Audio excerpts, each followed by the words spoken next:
Thank you. Uh, did you know that flute is also known as one of the oldest musical instruments with a history dating back 35,000 years? And not just that, flute also is one of the very few instruments that has the ability to bridge across different cultures, traditions, age groups, and even musical genres. Much like humans, flutes have a direct connection to the five elements of nature. They're crafted from earth, shaped with water and fire.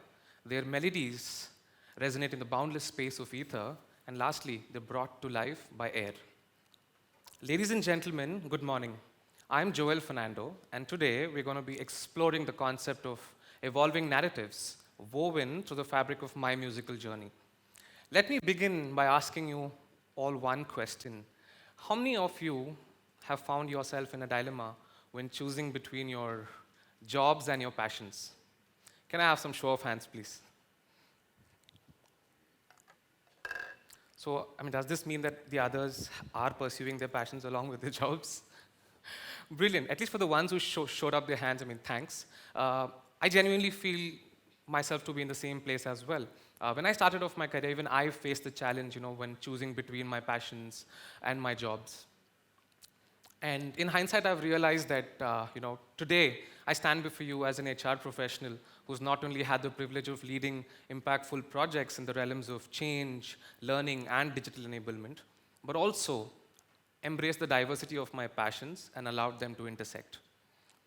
I grew up in a South Indian Christian household, a deadly combination, right? Where the focus has always been on three things: academics, extracurriculars, and playing in the church choir. At the age of 10, alongside studies, I started learning Carnatic singing and violin and drumming. You may ask me why Carnatic singing and violin, because drummers are quite usual and cool, but why Carnatic singing and violin? Because that was my mother's choice, and I had no choice there. Eventually, when I moved on to my college life, as a drummer, I started recording sessions in studios, only to observe that in certain instances, automation and programming was already overtaking drummers. And this made me lean towards picking an instrument that couldn't be easily automated, something that's unengineered, and something that needs the human touch: the flute. At 18, I picked up the flute, and while I'm mostly self-taught, I've had the privilege of being mentored under one of the finest flautists across the globe, PMK Naveen Kumar, the man behind iconic tunes for Roja, Bombay, Airtel, and many more. In music, I discovered my authentic voice. Like I said, I've always been an introvert, and because of music, I was able to break that shell out and step out into the person that I am today. And like I said, I was an introvert, and my passion for music transformed my personality. I used this passion to craft compelling elevator pitches with my clients, with industry leaders, and even with recruiters. In one of the interviews, I was asked, "Joel, you're so young, and why would clients want to work with you?" Well, the answer was very simple. I took my true self to everything I did. I would never shy away.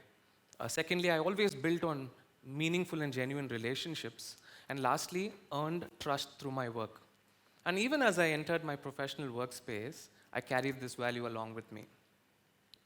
Just as the most beautiful melodies emerge out of an authentic instrument like the flute, our truest and most beautiful expressions emerge when we dare to embrace our authentic selves, drawing from our backgrounds, originality, individuality, and our experiences. Let's go back to today's opening performance.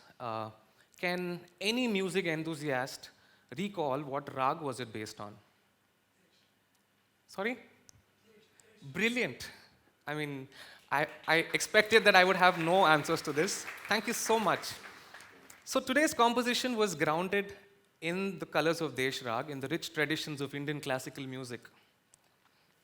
While this was familiar to few, it could have been less familiar to the others. However, what likely held your attention right through to the end was the ingenious fusion of musical elements, the orchestration, and my distinctive performance style.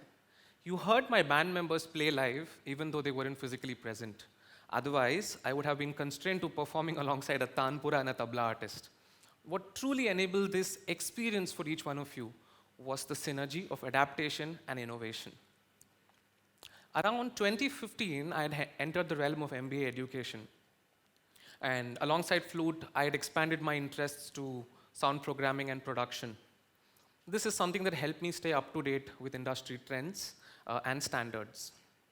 In 2016, two pivotal moments marked my journey. My musical covers began to garner attention, and one fine morning, I woke up to a post from Radio and Music USA. My rendition of Ed Sheeran's Shape of You was listed across the top 10 instrumental covers across the globe. And the same year, my summer internship project had clinched the Best Project Award out of a pool of 3,000 projects across the country. In hindsight, when I go back and realize, Joel, what would have enabled that? My focus in both these domains was always centered around moving away from the traditional patterns and norms. In every walk, I would always reflect, what would my competitors been doing differently? Am I getting monotonous? What can I do? And in every walk, I would pause, observe, reflect, research, then adapt and innovate. There have been instances where I've looked at what is this flautist doing differently, or maybe what is the best trend that's happening in L&D, and those are the things that have helped me thrive through. Imagine an Indian bansuri playing a Western pop piece with a staccato flair and tabla, and the development of a film-based learning approach to drive competency-based learning. Both these endeavors astonishingly proved successful. When I look back at both these success stories, I believe adaptation was the real hero. We dare to embrace change when and that's when our narratives evolve. However, adaptation alone is not sufficient. Innovation is the driving force that keeps our narratives fresh.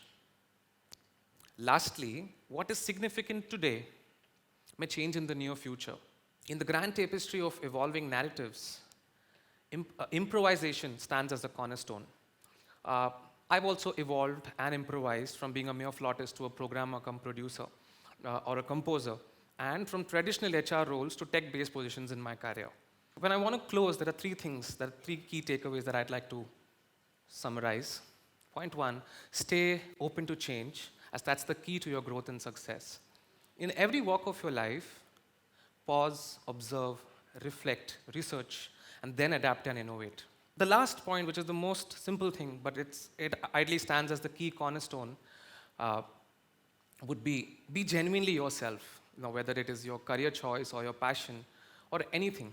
You don't have to quit your passions to pursue your career. You can always figure a way to carry it along with you. Remember, embracing change, adaptation, and innovation can be the driving forces in shaping each one's evolving narratives. Thank you.